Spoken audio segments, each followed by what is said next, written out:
Magandang araw, Muntinlupa.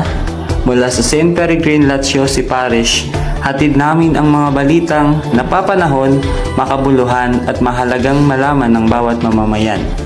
Ako po ang inyong lingkod, Ilico John Richard, maghahatid sa inyo ng mga nagbabagang balita. Alas 6 ng gabi, habang unting-unting lumilimang ang paligid sa pagtatapos ng araw, nagtitipon ang 6 na kabataang praile sa loob ng St. Peregrine Latiossi Parish Diocesan Shrine sa Muntinlupa. Ito ang kanilang huling gabi ng pag-iinsayo bago ang pinakahintay na araw ng kanilang ordinasyon tungo sa pagiging diakono. Sa loob ng sagradong bulwagan ng parokya, bawat hakbang, bawat luhod at bawat pagbasa ay maingat nilang pinapasadaan. Ito na ang final rehearsal, ang huling hakbang at paghahanda bago nila ay handog ang kanilang buhay sa paglilingkod sa Diyos at sa bayan. Handa na nga ba ang 6 na pagiging katuwang ng simbahan sa kanilang dakilang misyon? Alamin! Ngayon, kamustahin natin ang isa sa mga oordinahan na si Fra Virgilio Maria Sultan Jr. OSM, kung ano ang nararamdaman niya at anong klaseng preparasyon ang kanyang ginawa. Tomorrow is my ordination to the Sacred Order of Deacons. So my feeling today is I am excited and at the same time I am nervous.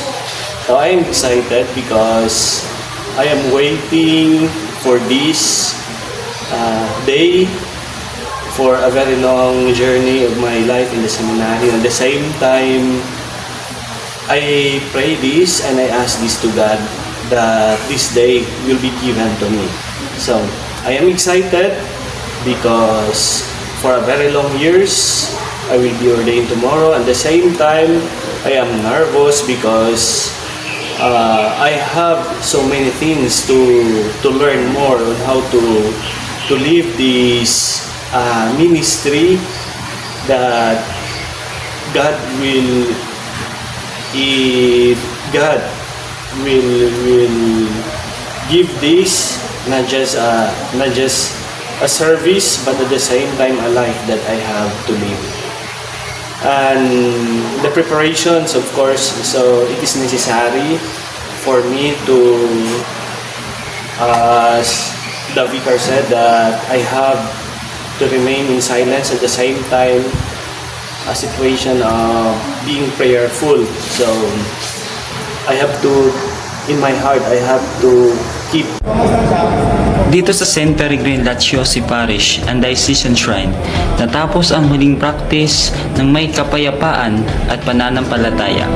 Ang 6 na praile ay handa nang mamarap sa obispo at sa buong order bukas ng hapon upang tanggapin ang banal na sakramento ng order.